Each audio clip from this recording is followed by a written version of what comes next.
సువార్త 7వ అధ్యాయం 13 నుండి 27 వరకు ఉన్న భాగాన్ని నేను చదువుతాను. మత్తయి సువార్త 7వ అధ్యాయం 13 నుంచి 27 వరకు. ఇరుకు ద్వారమున ప్రవేశించుడి, నాశనమును పోవు ద్వారం వెడల్పును, ఆ దారి విశాలమునై ఉన్నది. దాని ద్వారా ప్రవేశించువారు అనేకులు. జీవమునకు పోవు ద్వారము ఇరుకును, ఆ దారి సంకుచితమై ఉన్నది, దాని కొనుగోలు వారు కొనలే. అబద్ధ ప్రవక్తలను గురించి జాగ్రత్త పడుడి. వారు గొర్రెల చర్మములు వేసుకుని మీ అద్దకు వత్తురు, కానీ లోపల వారు క్రూరమైన తోడేడు. వారి ఫలముల వలన మీరు వారిని తెలుసుకొందురు. ముండ్ల పొదలలో ద్రాక్ష పండ్లనైనను, పల్లేరు చెట్లను అంజూరపు పండ్లనైనను కోయుదురా? అలాగుననే ప్రతి మంచి చెట్టు మంచి ఫలములు ఫలించును, పనికి మాలిన చెట్టు కాని ఫలములు ఫలించును. మంచి చెట్టు కాని ఫలములు ఫలింపనేరదు, పనికి మాలిన చెట్టు మంచి ఫలములు ఫలింపనేరదు. మంచి ఫలములు ఫలింపని ప్రతి చెట్టు నరకబడి అగ్నిలో వేయబడును. కాబట్టి మీరు వారి ఫలముల వలన వారిని తెలుసుకుందాం.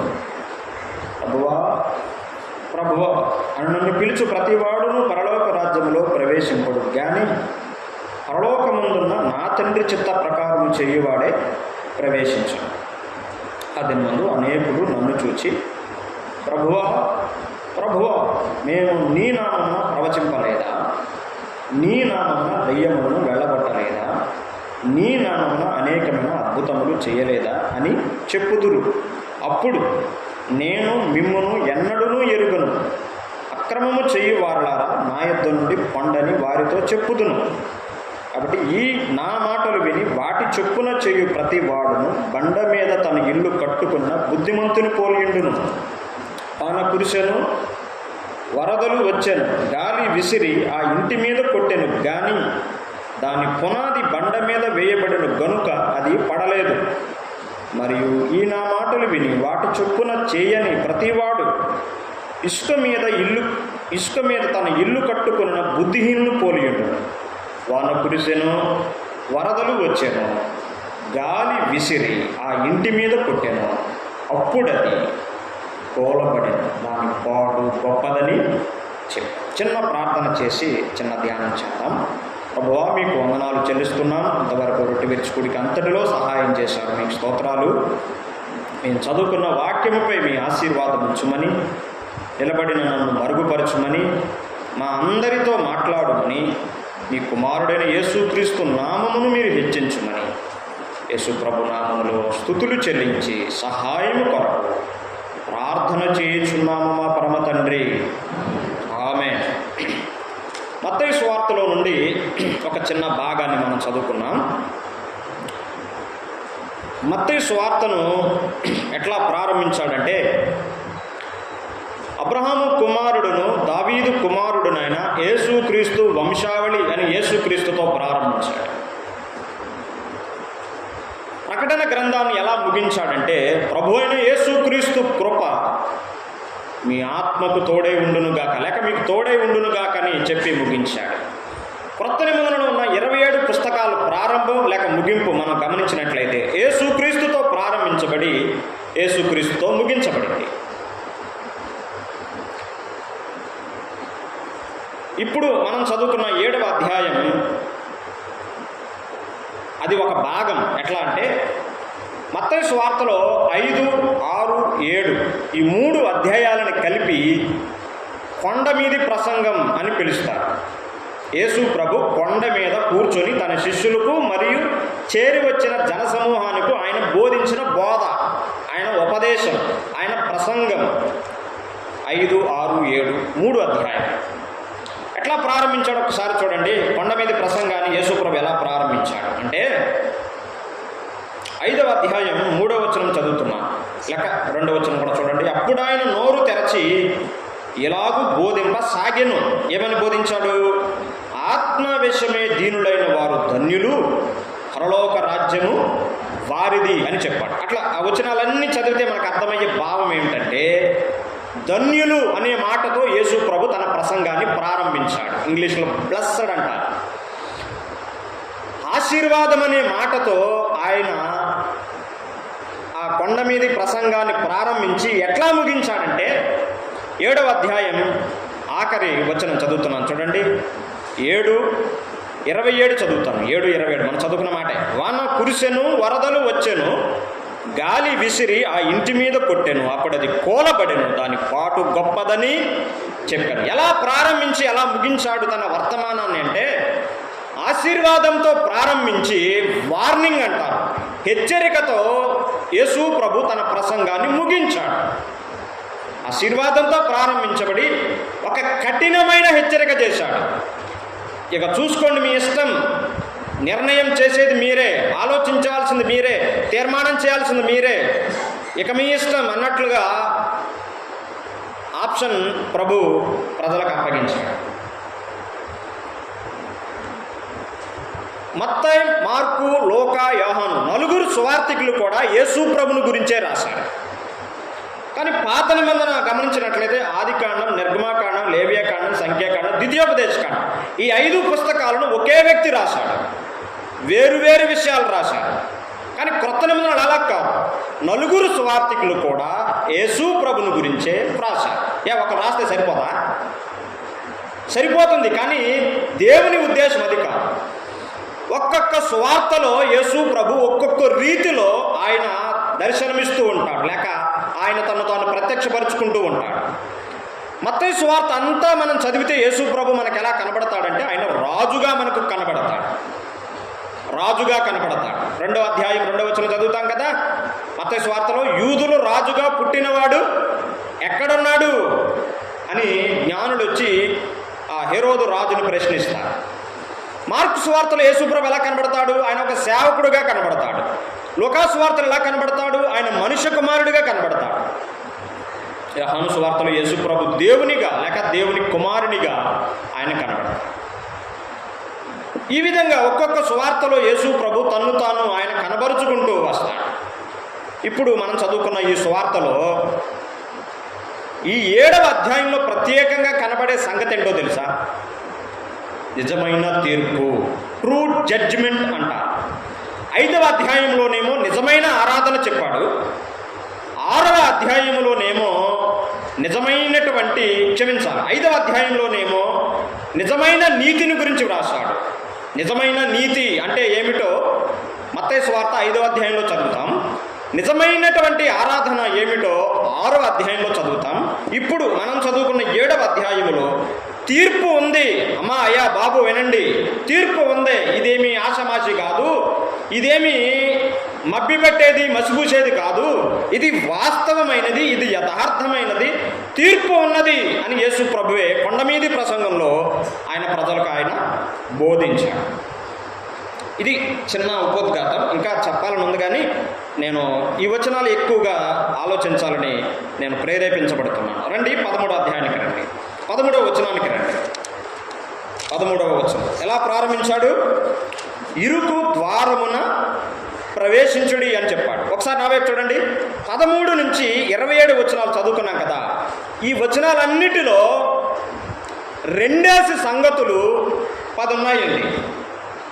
2 సంగతులు 10 మాటలు ఉన్నాయి. నేను చెప్తాను, నా వైపు చూడండి.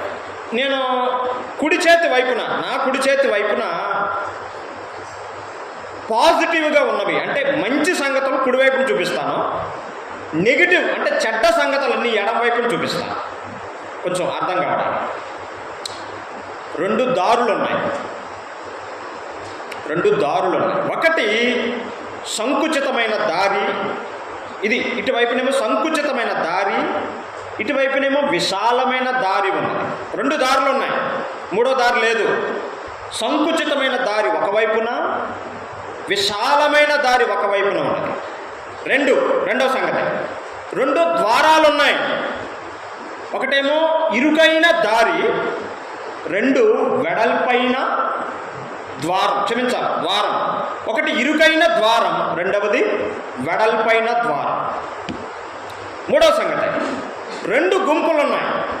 రెండు గుంపులు ఉన్నాయి, నేను మీకు చూపిస్తా తర్వాత. రెండు గుంపులు ఉన్నాయి. ఒకటి కొందరు, కుడి చేతి వైపున కొందరు, ఈ ఎడమ చేతి వైపున అనేకులు. ఇటువైపున కొందరు, ఇటువైపున అనేకులు. రెండు గుంపులు లేక రెండు సమూహాలు. ఆ తర్వాత నాలుగవది రెండు గమ్యాలు ఉన్నాయి. రెండు గమ్యాలు ఉన్నాయి. ఒకటి జీవము, మరొకటి నాశనము. ఒకటి జీవం, మరొకటి నాశనం. ఐదవది రెండు చెట్లు ఉన్నాయి.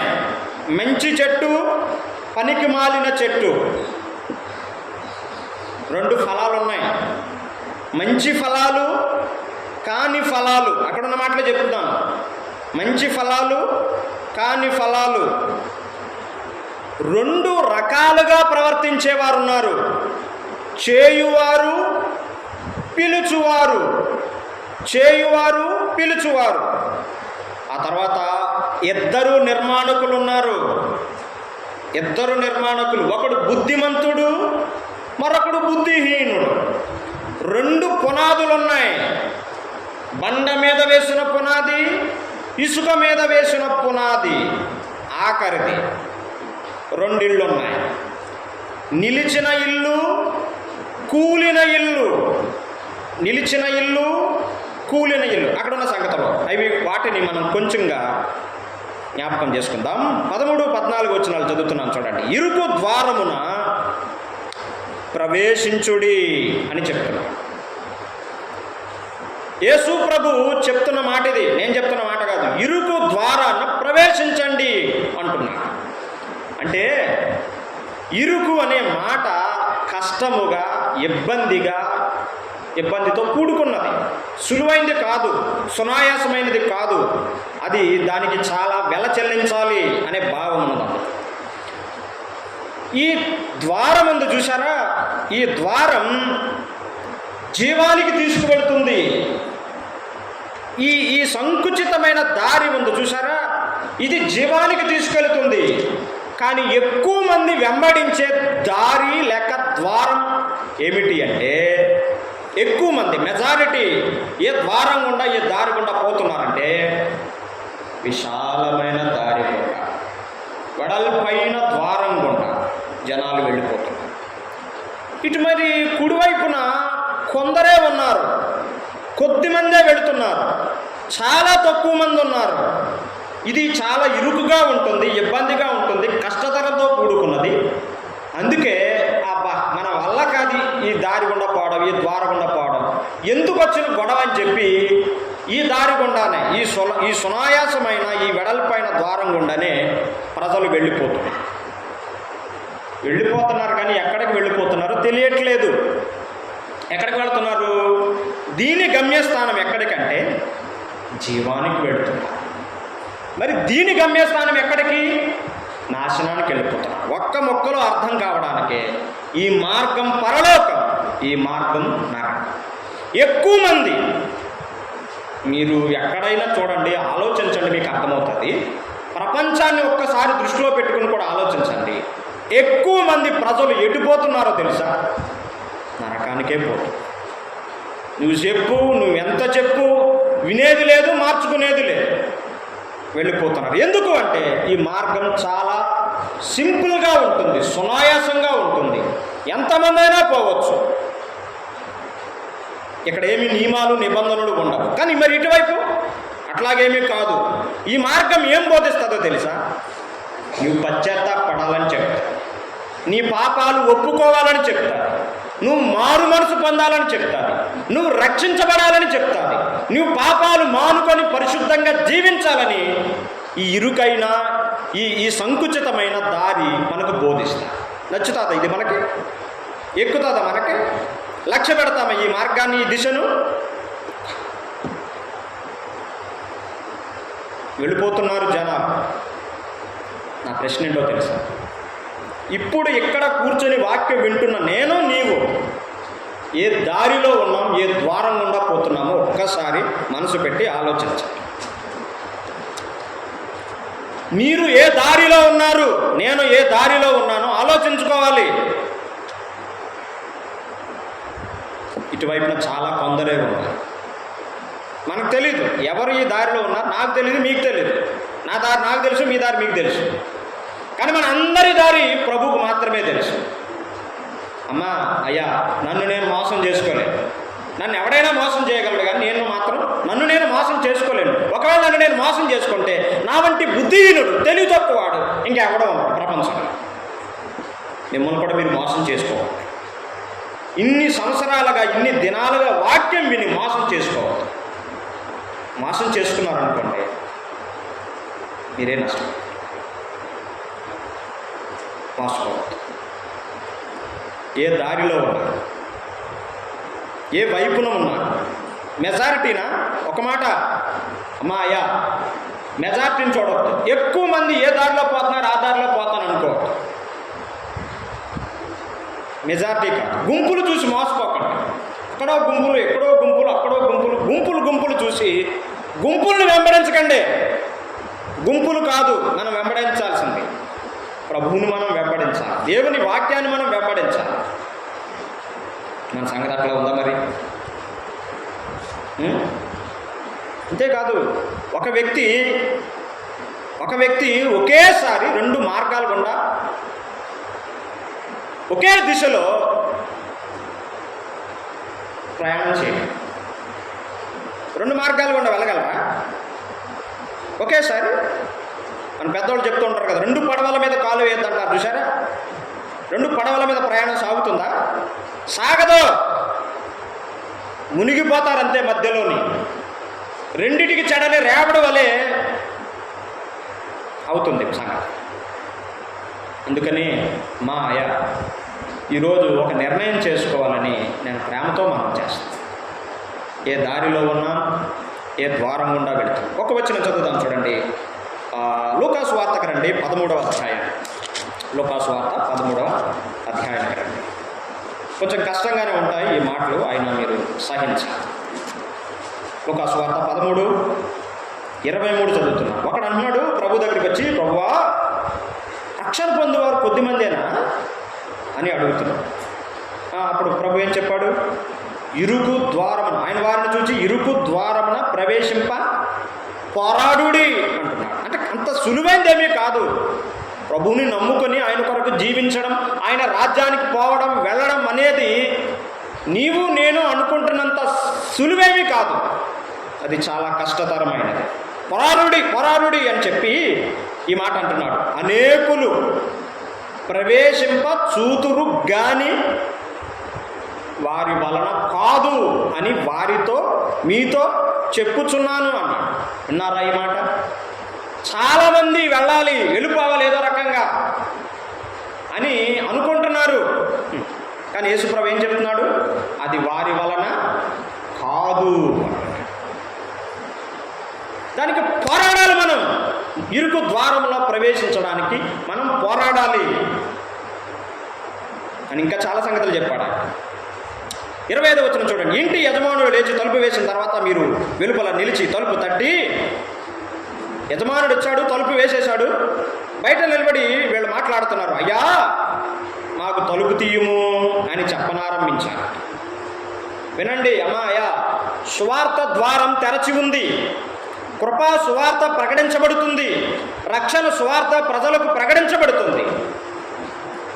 ఇది త్వరలో మూయబడుతుంది.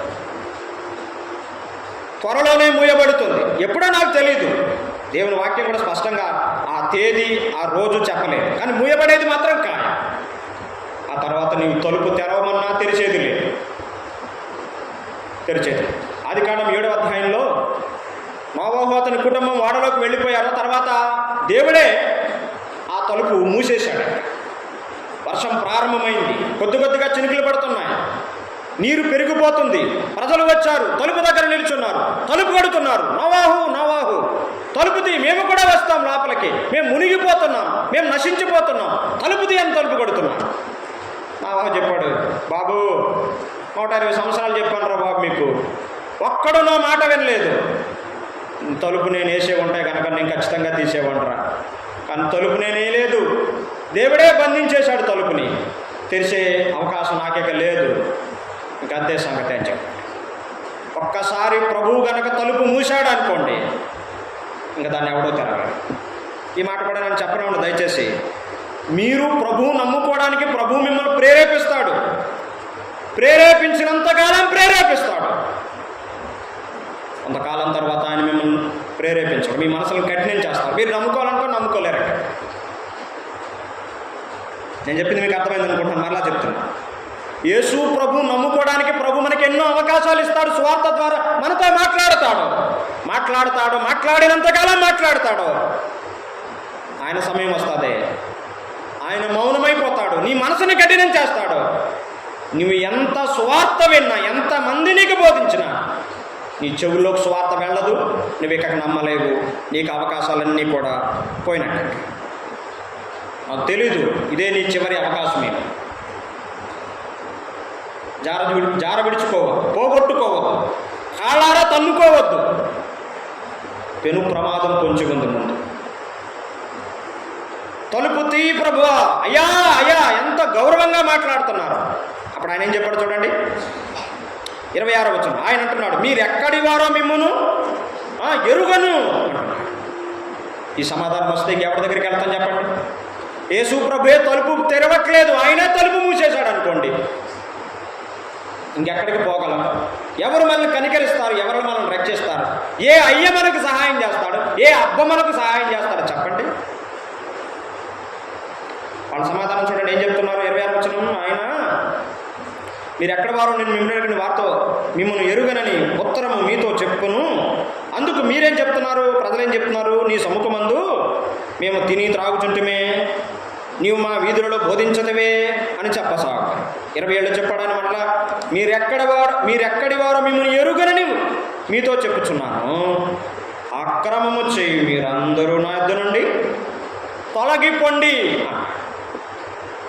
అవకాశాలు ప్రభు ఇస్తున్నాడు, కానీ వారు ఉపయోగించుకోలేదు. తలుపు మూయబడింది, తలుపు తడుతున్నారు, తెరిచే నాదుడు లేడు. అందుకే ఆయన చెప్తున్నాడు, ఇరుకు ద్వారమున ప్రవేశించుడి అంటున్నాడు. వినండి, ఇది సలహా కాదు, ఇది సూచన కూడా కాదు, ఇది ఆజ్ఞ. ప్రవేశించుడి అని చెప్పాడు. ప్రవేశించారా? ఈరోజైనా ప్రవేశించారు? ఈరోజే, రేపుగా, ఈరోజే ప్రవేశించారు. మత్తయి సువార్తకు రండి. మత్తయి సువార్త 7:15 చదువుతున్నారు. అబద్ధ ప్రవక్తలను గూర్చి జాగ్రత్త పరుడి, వారు గొర్రెల చర్మములు వేసుకుని మీ వద్ద పోతురు, కానీ లోపల వారు క్రూరమైన తోడేళ్ళు. అబద్ధ ప్రవక్తల గురించి చెప్తున్నాడు. మన చుట్టూ ఎన్నో అపాయకరమైన బోధలు ఉన్నాయి, అపాయకరమైనటువంటి శాఖలు ఉన్నాయి. మనం జాగ్రత్తగా ఉండాలి.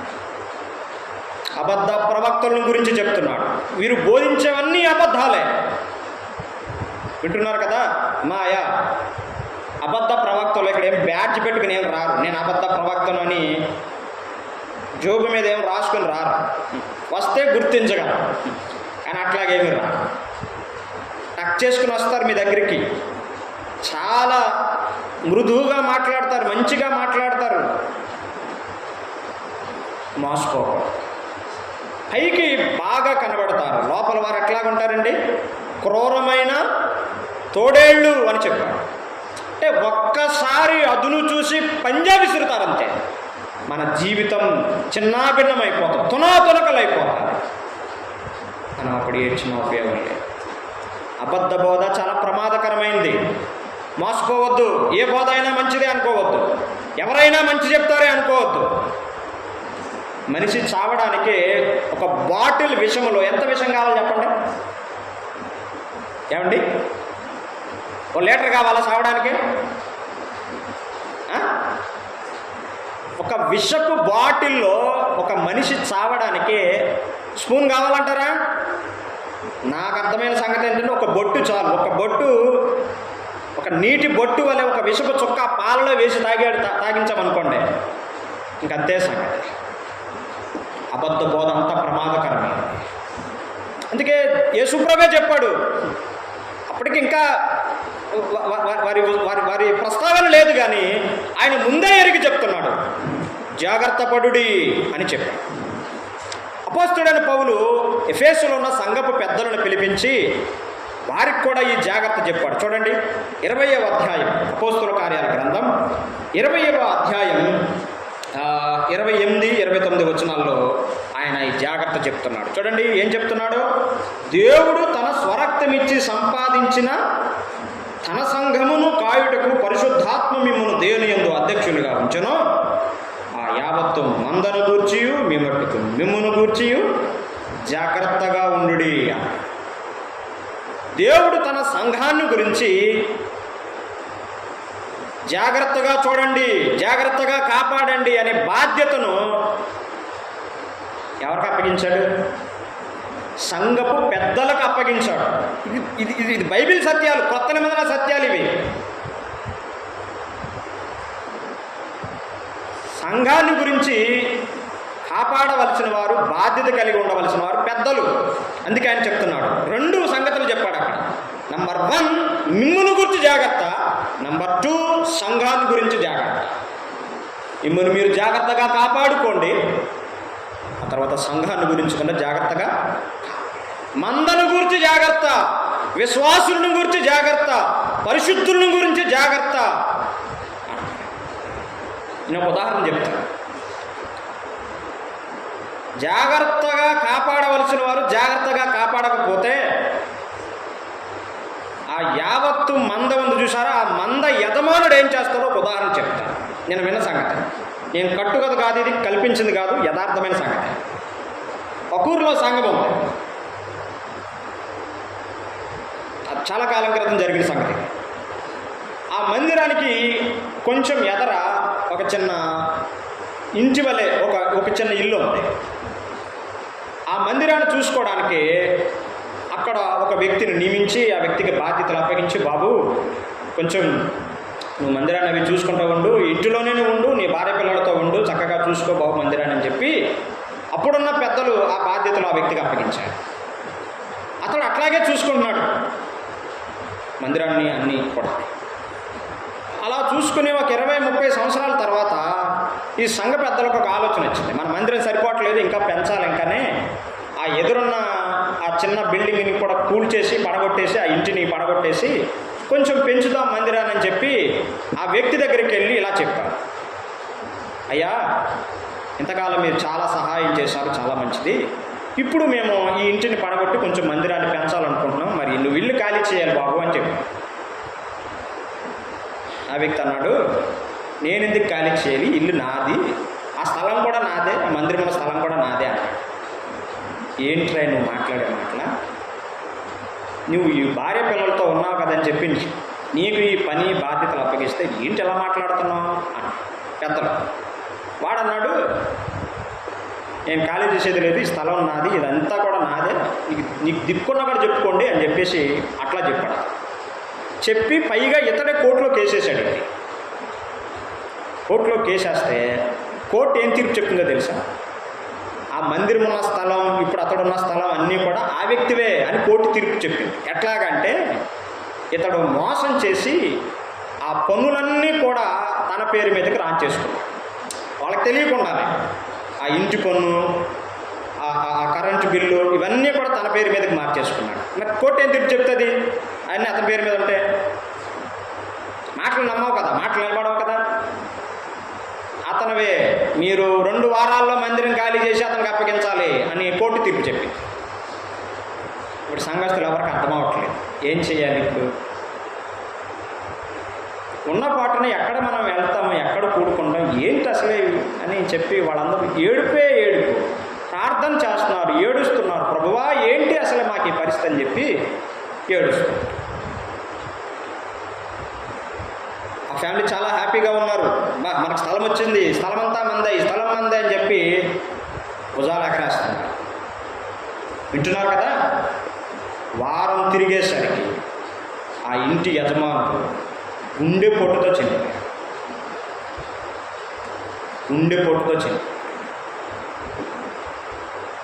నీకేమర్థమైందో నాకు తెలియదు, కానీ మనం మనుషులం.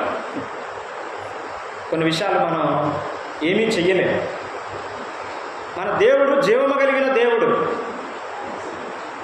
అసలు ఆయన రంగంలోకి, ఆయన సీన్లోకి వచ్చాడు అనుకోండి, ఎక్కడెక్కడ ఏమేమి ఎట్లెట్లా మార్పులు చేయాలో అన్నీ చేయగలడు ఆయనకి. కానీ ఆయనకున్నంత ఓపిక, సహనం మనకి 100లో 10% కూడా లేవు. కాబట్టి మనం తొందరపడుతుంటాం. ఒక్క విషయం మాత్రం మనం సరిగా అర్థం చేసుకోవాలి. సంఘాన్ని గురించి మనం జాగ్రత్త చూడాలి. విశ్వాసులు ఎవరు వస్తున్నారు, ఎవరు రావట్లేదు, ఎందుకు రాలేకపోతున్నారు, క్రమంగా ఎందుకు మానేస్తున్నారు, ఎందుకు ఆ వ్యక్తి ప్రభు సన్నిధిని నిర్లక్ష్యం చేస్తారు, ఈ విషయాలన్నీ మనం ఆలోచించాలి. గృహాలను దర్శించాలి, ప్రార్థన చేయాలి, దర్శించాలి, హెచ్చరించాలి. మిమ్మును గురించి జాగ్రత్త, సంఘాన్ని గురించి జాగ్రత్త అని చెప్పి 29వ వచనంలో ఇలా చెప్పాడు, నేను వెళ్ళిపోయిన తర్వాత క్రూరమైన తోడేళ్ళు మీలో ప్రవేశించిన నాకు తెలియను అని చెప్పాడు. అంటే నేను ఉన్నంతకాలం ఎవడు రాలేడు ఇక్కడికి. నేను ఎదిరిస్తాను, నేను వాక్యంతో వాళ్ళకి జవాబు చెప్తాను, వాళ్ళని ఎదిరిస్తాను, ఖండిస్తాను. అందుకని ఎవడో నా ఎదురుకు రాలేడు, నిలబడలేడు. నేను వెళ్ళిపోతాను, నేను వెళ్ళిపోతాను, నా సేవ ముగించేసి నేను వెళ్ళిపోతాను. ఆ తర్వాత వస్తారు ఒక్కొక్కడుగా వచ్చి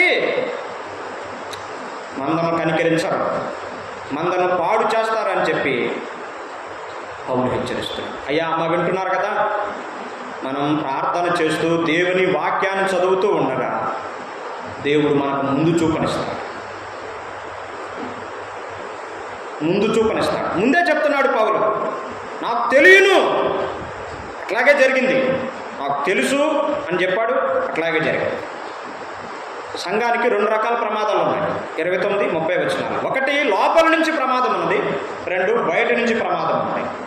బయట నుంచి వచ్చే ప్రమాదాన్ని పసిగట్టగలం, కానీ లోపల నుంచి వచ్చే ప్రమాదాన్ని మనం పసిగట్టలేం. అందుకే దేవుని వాక్యం చెప్తుంది, జాగ్రత్త అని చెప్తున్నాడు. అబద్ధ ప్రవక్తల గురించి జాగ్రత్త పడుడి. ఎట్లా వస్తారు? గొర్రెల చర్మాలు వేసుకుని సాధువులుగా ఎంతో వినమ్రంగా వస్తారు, కానీ లోపల వారు క్రూరమైన తోడేళ్ళు, చాలా నష్టాన్ని, కీడును వారు కలిగిస్తారు. ఆ తర్వాత వారిని ఎట్లా గుర్తించాలో 16, 17, 18, 19, 20 ఈ వచనాలన్నింటిలో చెప్పాడు. వారి ఫలాలను బట్టి మీరు వారిని గుర్తించవచ్చు అని చెప్పాడు. వారు మంచివాళ్ళు అనుకోండి, మంచి ఫలాలు మీరు చూడగలుగుతారు వారిలో. వారి మాటలు, వారి బోధలు, వారి ప్రసంగాలు, వారి సంభాషణలు, మంచి మాటలు మీరు గమనించగలుగుతారు. ఒకవేళ వారు చెడ్డవారు అనుకోండి, వారి ప్రవర్తన చెడ్డగానే ఉంటుంది, మాటలు, సంభాషణ అంతా కూడా కుళ్ళిపోయిన ఫలము వలె ఉంటుంది. రండి మత్తయి సువార్త 7:20. కాబట్టి మీరు వారి ఫలముల వలన వారిని తెలుసుకొందురు. చూడండి, వారి ప్రవర్తన చూడండి, వారి మాటలు చూడండి, వారి జీవితం చూడండి, వారి సాక్ష్యం చూడండి. ఇవేమీ చూడకుండా నమ్మొద్దు, మోసపోవద్దని యేసు ప్రభువు మనల్ని హెచ్చరిస్తున్నాడు.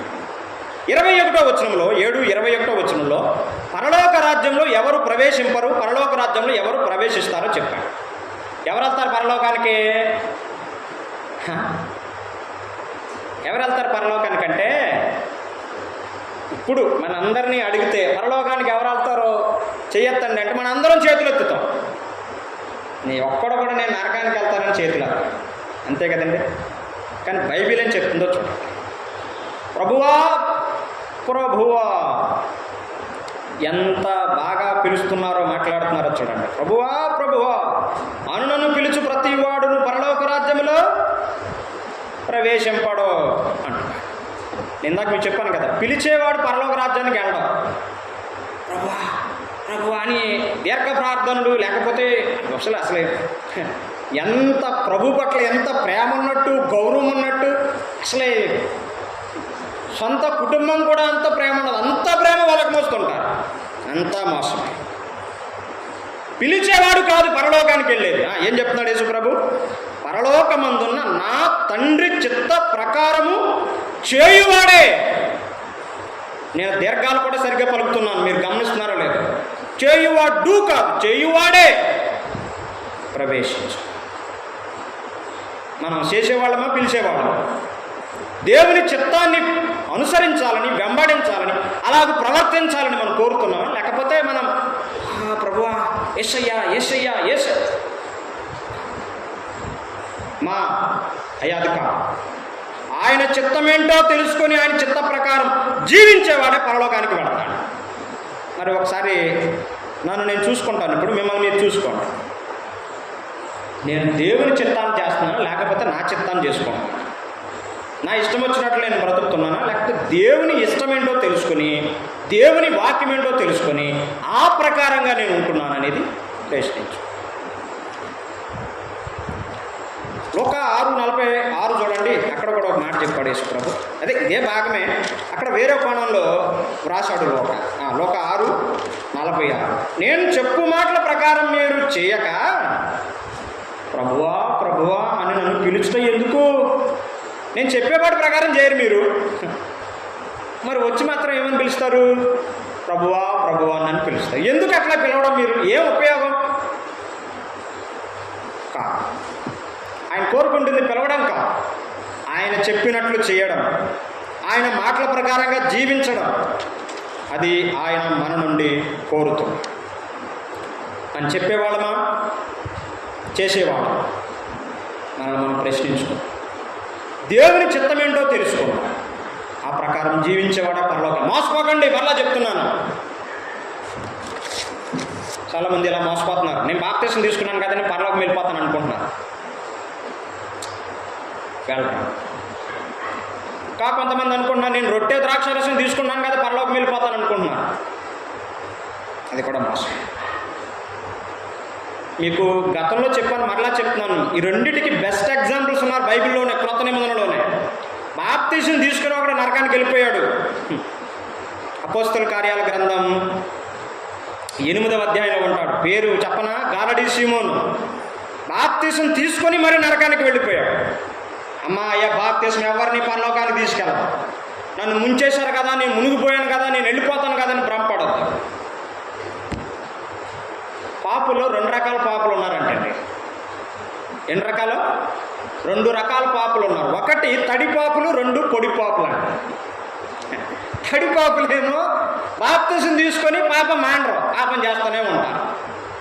బాప్తిసం తీసుకోకముందు ఏ పాపం చేశారో తీసుకున్న తర్వాత కూడా అదే పాపంలో కొనసాగుతూ ఉంటారు. వీళ్ళు ఏమన్నారంటే తడి పాపులు అన్నారు, తడిసిపోయారు కదా ఆ పాపం. ఇంకొకరు ఉన్నారు, వీళ్ళు చాలా బెటర్ అసలేని, వీళ్ళు పొడి పాపులు. బాప్తిసం తీసుకోలేదు, పాపంలో కొనసాగుతూనే ఉంటారు. వీళ్ళిద్దరు ఎవరు బెటర్ మీరు చెప్పండి? బాప్తిసం తీసుకొని పాపంలో కొనసాగుతున్నాడు బెటరా? బాప్తిసం తీసుకోకుండా పాపంలో కొనసాగుతున్నాడు బెటరా? అట్లా మారిపోయింది. బాప్తిసం ఏ వ్యక్తిని పరలోకానికి తీసుకెళ్ళాలి? రొట్టె ద్రాక్షారసం తీసుకుని నరకానికి వెళ్ళిపోయాడు. అక్కడ ఎవడు మీరు చెప్పగలరా?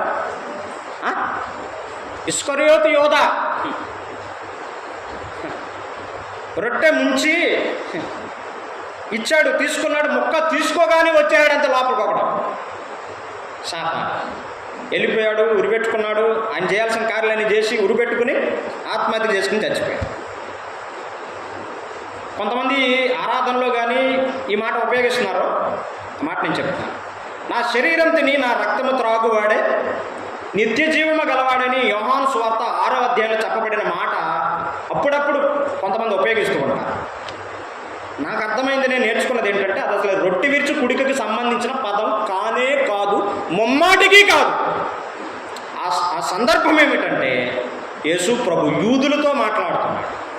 అక్కడ తినుట త్రాగుట అనే మాట ఏం చెప్తుందంటే విశ్వాసముంచుట అనే మాట చెప్తుంది. ఇక రెఫరెన్స్ కావాలంటే నేను చూపిస్తాను. నా యందు విశ్వాసముంచువాడే నిత్య జీవము గలవాడు అని యేసు ప్రభు చెప్పాడు. వింటున్నారు కదా అమ్మాయ? ఎవరైతే యేసుక్రీస్తునందు విశ్వాసం ఉంచుతారో, యేసు ప్రభు నా పాపాల కోసం శిలువలో చనిపోయాడు, సమాధి చేపట్టాడు, తిరిగి లేచాడు, నా పాపాల నుండి ఆయన మాత్రం నన్ను రక్షించగలని ఏ వ్యక్తి అయితే నమ్మి ఆయన యందు విశ్వాసం ఉంచుతారో ఆ వ్యక్తి మాత్రమే రక్షించబడి పరలోకానికి వెళ్తాడు. ఇక్కడ కూర్చున్న మనలో ఎవరైనా పెళ్లి బాప్తిసం పొంది నిజమైన రక్షణ అనుభవం లేకుండా సాగిపోతున్నారేమో, ఈరోజు మారు మనసు పొందండి, రక్షించబడండి, పాపాలు ఒప్పుకోండి, ప్రభు క్షమిస్తాడు. ఒకవేళ చిన్నప్పుడే బాప్తిసం పొందారేమో నాకు తెలీదు, ఆ బాప్తిసం పరలోకానికి తీసుకెళ్ళాలి. ఇప్పుడే ఇప్పుడే ఇక్కడే పాపాలు ఒప్పుకోండి, పశ్చాత్తాపడండి, ప్రభువుని క్షమించమని వేడుకోండి. ఆయన క్షమిస్తాడు, పరలోకానికి తీసుకెళ్తాడు. బాప్తిస్మం ఎవరిని రక్షించదు, పరలోకానికి తీసుకెళ్తాడు. నిజమైన రక్షణ అనుభవం, పాప క్షమాపణ అనుభవం, పాపాలు క్షమించబడిన అనుభవం లేకుండా ఏ వ్యక్తి పరలోకానికి వెళ్ళలేడు. యేసు ప్రభు చెప్తున్నాడు, దేవుని చిత్తాన్ని ప్రకారం చేసేవాడే వెళతాడు. 21వ వచనం చూడండి, 22వ వచనం చూడండి, గమ్మత్తైన వచనం అది. 7:22. ప్రజలందరూ కూడా విభ్రాంతి పోయేటువంటి సంఘటన అది. 22వ వచనం, ఆ దినమందు అని చెప్పాడు. నేను ముందే చెప్పాను కదా, ఒక తీర్పు దినం ఉన్నది. ఆ తీర్పు దినం రోజున జరగబోయే సంఘటన ఒకటి యేసుప్రభు చెప్తున్నాడు. అనేకులు నన్ను చూచి ఎట్లా మాట్లాడుతున్నారు, ప్రభువా ప్రభువా, మేము నీ నామమున ప్రవచింపలేదా? నీ నామమున దెయ్యములను వెళ్ళగొట్టలేదా? నీ నామమున అనేకమైన అద్భుతములు చేయలేదా అని చెప్తారు. మూడు రకాల ప్రజలు వచ్చారు యేసుప్రభు దగ్గరికి. వాళ్ళు కొందరు కాదు, అక్కడున్న మాట అనేకులు. వాళ్ళు వచ్చి ఏం చెప్తున్నారంటే, మీ నామాన్ని ప్రవచించాం, బోధించాం, ప్రసంగాలు చేశామని చెప్తున్నారు.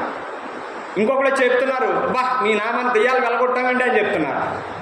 ఇంకొకరు వచ్చి అంటున్నారు, మీ నామాన్ని అసలు ఎన్ని అద్భుతాలు చేశామో చెప్పలేమండి బాబు, అన్ని అద్భుతాలు చేశాము. యేసుప్రభు ఏం చెప్పాడో తెలుసు, మీరు ఎవ్వరూ చేయలేదని చెప్పలేదు. నా నామాన్ని ఉపయోగించుకున్నారు, ప్రసంగాలు చేశారు, దెయ్యాలు వెళ్ళగొట్టారు, అద్భుతాలు చేశారు, అన్నీ వాస్తవమే. కానీ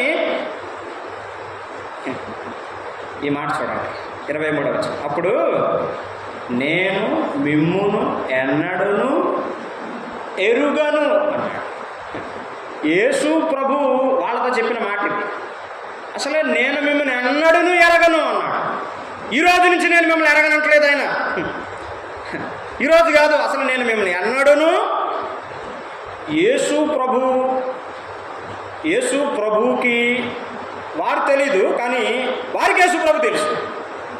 నేను చెప్పింది మీకు అర్థమైంది అనుకుంటా. వారికి యేసు ప్రభు తెలుసు, ఆయన ఫలానా అని తెలుసు, కానీ యేసు ప్రభుకి వారు తెలియదు అంటున్నాడు. నేను మిమ్మల్ని ఎన్నడను ఎరగను. కానీ ఎవరి నామాన్ని ఉపయోగించుకున్నారు? ఆయన నామాన్ని ఉపయోగించుకునే ప్రసంగాలు చేశారు, దెయ్యాలు ఎలగొట్టారు, అద్భుతాలు చేశారు. అమ్మాయ మా చేతులు జోడించి చెప్తున్నారు, ఈ 3 రకాల గుంపులను దయచేసి వెంబడించకండి. చాలామంది వెళ్ళిపోతున్నారు.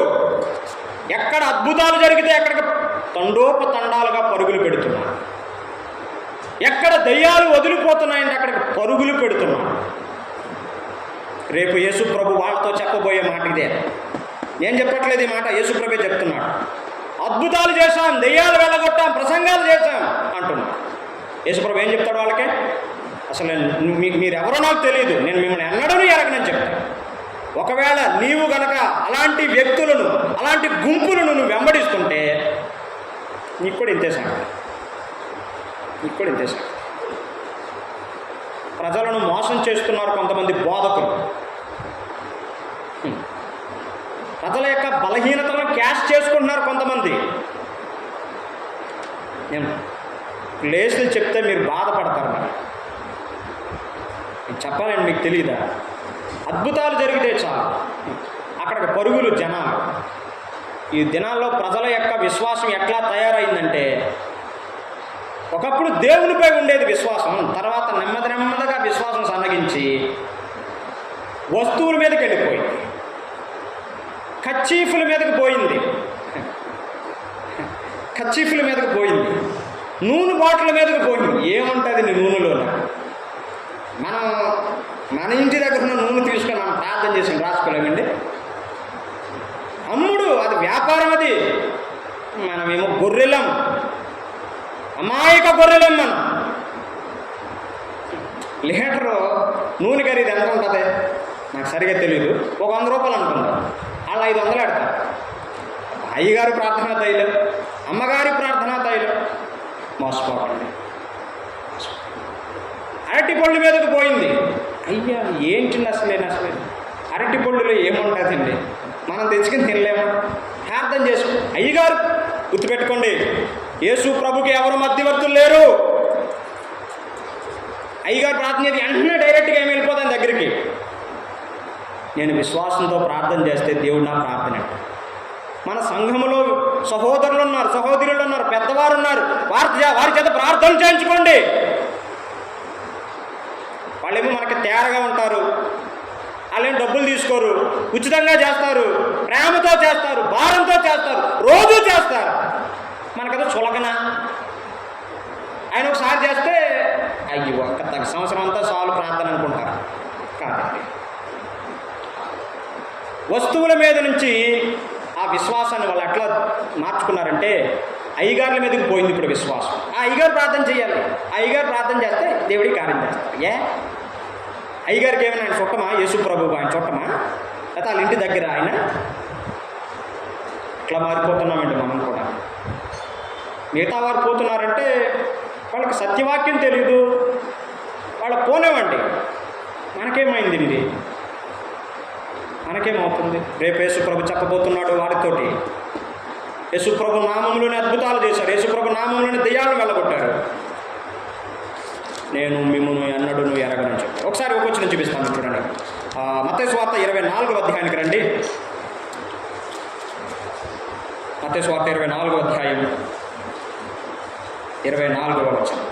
అబద్ధపు క్రీస్తులను అబద్ధపు ప్రవక్తలను వచ్చి సాధ్యమైతే ఏర్పరచబడిన వారిని సైతం మోసపరచుటకై గొప్ప సూచక క్రియలను మహత్కార్యములను కనపరుస్తారు, ఇంకా అద్భుతాలు చేస్తారు. ఇప్పుడు చేసిన వాడికన్నా ఇంకా చేస్తారు. మరి వాడిని నమ్ముతారా? అబద్ధపు క్రీస్తు నమ్ముతారా? అబద్ధ ప్రవక్త నమ్ముతారా? క్రీస్తు విరోధులు నమ్ముతారా? అప్పుడు 25వ వచనం అండర్లైన్ చేసుకోండి మాటని. 25వ వచనం, ఇదిగో ముందుగా నేను మీతో చెప్పి ఉన్నాను. దీన్నే ఫోర్ వార్నింగ్ అంటారు. ముందే హెచ్చరిక చేశాను, ముందే మీతో చెప్పాను నేను, తర్వాత మీ ఇష్టం మరి అన్నట్టుగా ప్రభు చెప్పాడు.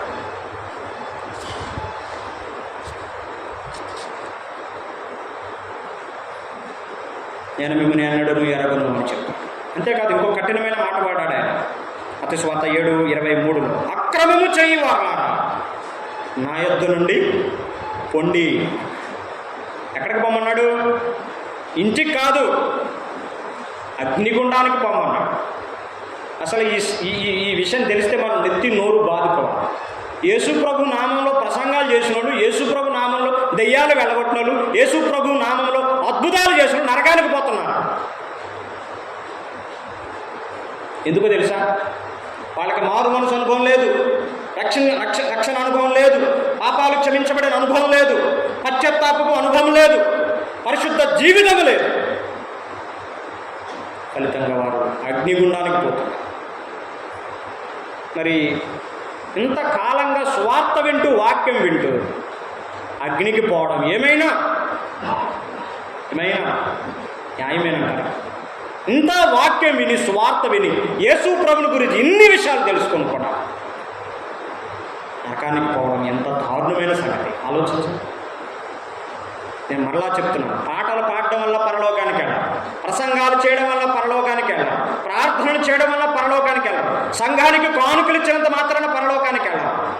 మీరు 100 చేయండి, పరలోకానికి వెళ్ళాలి. యేసుప్రభు చెప్పాడు, నా తండ్రి చిత్త ప్రకారం చేయువాడే పరలోక రాజ్యంలో ప్రవేశిస్తాడు. ఒకసారి ఒక వచనం చదువుతాను. మత్తయి సువార్త 18వ అధ్యాయం 3వ వచనం చూడండి. మత్తయి సువార్త 18వ అధ్యాయం 3వ వచనం. మీరంటే మీరే, మనమే. మీరంటే వారి గురించి కాదు, మన గురించి ఆలోచించండి. మీరు మార్పు నుండి బిడ్డల వంటి వారైతేనే కానీ పరలోక రాజ్యములో ప్రవేశింపరని మీతో నిశ్చయముగా చెప్పుచు. మనం ఏం కావాలి? మార్పు పొందాలి.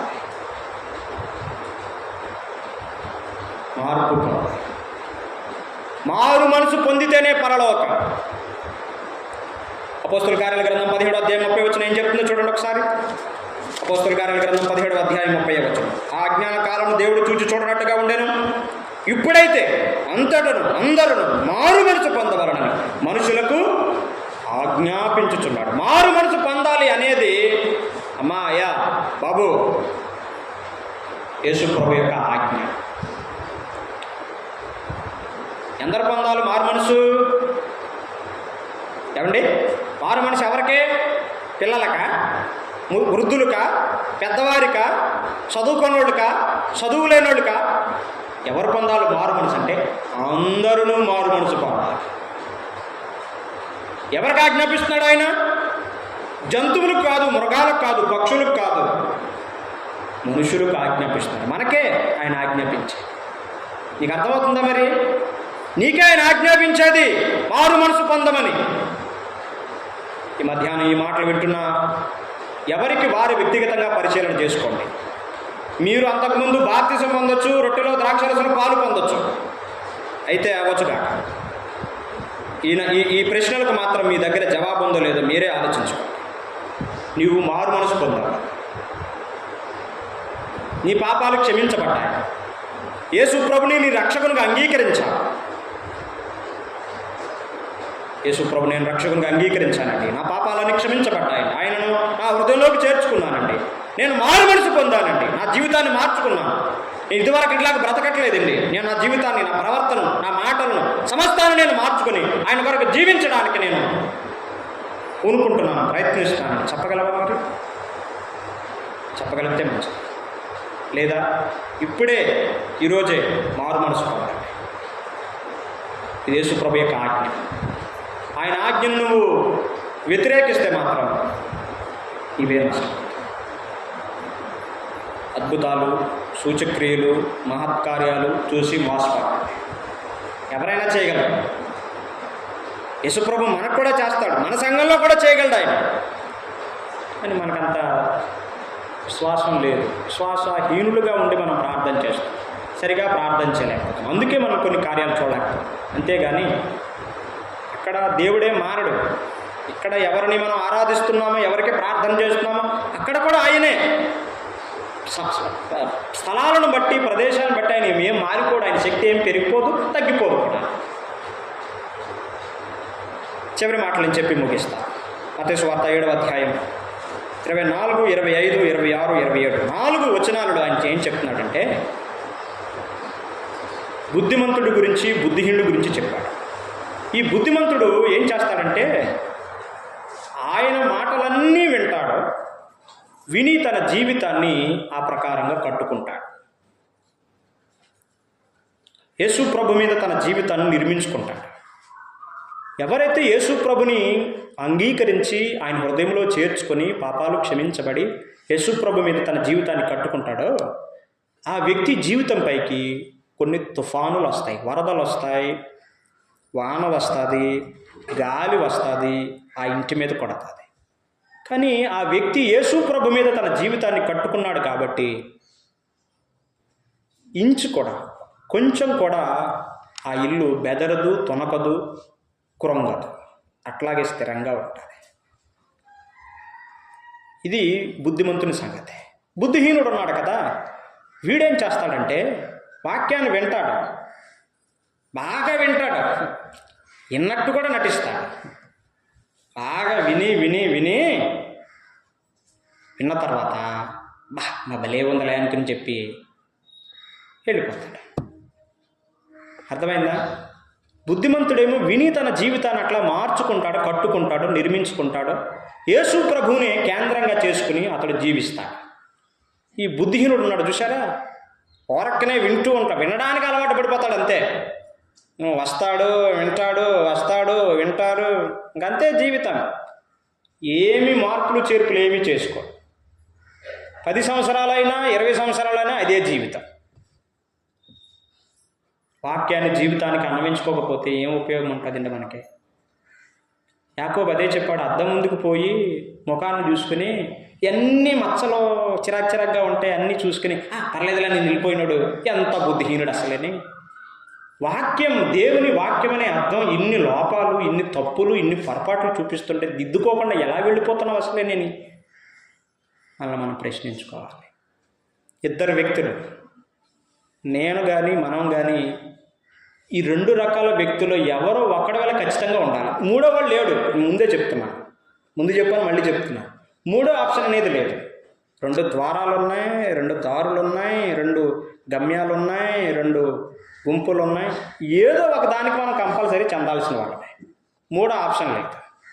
ఈ రెండిట్లో కూడా మనం ఈ 2 తెగల్లో దేనికో దానికి చెందాలి. అయితే బుద్ధిమంతుడు లేదా బుద్ధిహీనుడు, ఇంకా మధ్యలో మూడో రకం లేదు. ఇంకా వాక్యం విన్న దాని జీవితానికి అన్వయించుకుందాం. దేవుడు తన ఆత్మ ద్వారా మనతో మాట్లాడుతూ మనల్ని గద్దిస్తూ హెచ్చరిస్తూ ఉంటే నన్ను కాదు అనుకోవద్దు, నేనే ప్రభువా, నా జీవితమే ఎలా ఉంది, నేను దిద్దుకుంటాను, సరి చేసుకుంటాను, మార్చుకుంటాను, మీ కొరకు బ్రతుకుతాను, నాకు మారు మనసు అనుభవం దయచేయి, నా పాపాలు ఒప్పుకొని మీ కొరకు జీవించడానికి ఇష్టపడుతున్నానని ఓ మంచి నిర్ణయం చేసుకుంటే నీ జీవితం బాగుపడుతుంది. చివరి వచనం చదివి నేను ప్రార్థన చేస్తాను. తెస్సలోనిక 2వ పత్రిక 1వ అధ్యాయం 8వ వచనం చదివి నేను ముగిస్తాను. తెస్సలోనికలు రాసిన 2వ పత్రిక 1వ అధ్యాయం 8వ వచనం. ప్రభు అయిన యేసు తన ప్రభావం కనపరుచు దూతలతో కూడా పరలోకములో నుండి అగ్నిజ్వాలలో ప్రత్యక్షమై దేవుని ఎరగని వారికిని మన ప్రభు అయిన యేసు సువార్తకు లోబడిన వారికిని ప్రతిదండన చేయనప్పుడు అమ్మాయ్యా వినండి, తీర్పు దినం ఉన్నది, తీర్పు ఉన్నది, ఒక దినం ఉన్నది. ఆ దినాన్ని ప్రభు తప్పక తీర్పు తీరుస్తాడు. నమ్మిన వారిని నిత్య జీవానికి పంపుతాడు, నమ్మని వారిని నిత్య నరకాగ్నికి పంపుతాడు. 2 మాటలు చెప్పాడు అక్కడ. ఎవరికి ప్రతిదండనో చెప్పాడు. ఎవరికి ప్రతిదండన? యేసును దేవుని ఎరగని వారికి, 2 సువార్తకు లోబడిన వారికి. యేసు ప్రభుని ఎరుగుదురా? తెలిసింది మాకు యేసు ప్రభు కాదు. ప్రభువుగా ఎరుగుదురా? రక్షకునిగా ఎరుగుదురా? పాపులను రక్షించడానికి క్రీస్తు యేసు లోకానికి వచ్చాడని నమ్ముతున్నారా? ఆయన నా పాపాల కోసమేనండి పరలోకాన్ని విడిచిపెట్టి భూలోకానికి మానవుడిగా దిగి వచ్చింది. నా పాపాల కోసమే ఆయన శిలువలో రక్తాన్ని చిందించింది. నా పాపాల కోసమే ఆయన శిలువలో చనిపోయింది, అవమానాలు పొందింది, నిందలు పొందింది, అపహాస్యాన్ని భరించింది, నిందలను భరించింది, దెబ్బలను తిన్నది. నా కోసమేనండి. నా కోసమే ఆయన చనిపోయాడు, నా కోసమే ఆయన సమాధి చేయబడ్డాడు, నా కోసమే ఆయన తిరిగి లేచాడని నమ్ముతున్నారా? విశ్వాసం ఉంచుతున్నారా? ఆయన్ని ప్రభువుగా మీ హృదయాల్లోనికి అంగీకరించండి. ఆయన్ని ఎరుగుట అంటే ఆయనది విశ్వాసం ఉంచుట. 2, స్వార్థకు లోబడిన వారికి ప్రతిదండన ఉన్నది. ఇంత వాక్యం విని స్వార్థ విని నమ్మకపోతే కనుక ప్రతిదండన ఉన్నది, శిక్ష ఉన్నది, తీర్పు ఉన్నది. మనం ఎవరం తప్పించుకోలేం. ఒకవేళ యేసుప్రభు నమ్ముకుంటే ఏ శిక్షావిధి లేదు అని రోమపత్రిక 8వ అధ్యాయం 1వ వచనం చెప్తుంది. ఒకవేళ యేసుక్రీస్తునందు నువ్వు లేకపోతే, నీ పాపాలు ఇంకా క్షమించబడకపోతే, ఇంకా యేసుప్రభుని నీ రక్షకునిగా నీవు అంగీకరించకపోతే తీర్పు ఉన్నది. తీర్పు ఖాయం, తప్పించుకోలేరు. తలలో ఉంచండి, చిన్న ప్రార్థన చేద్దాం.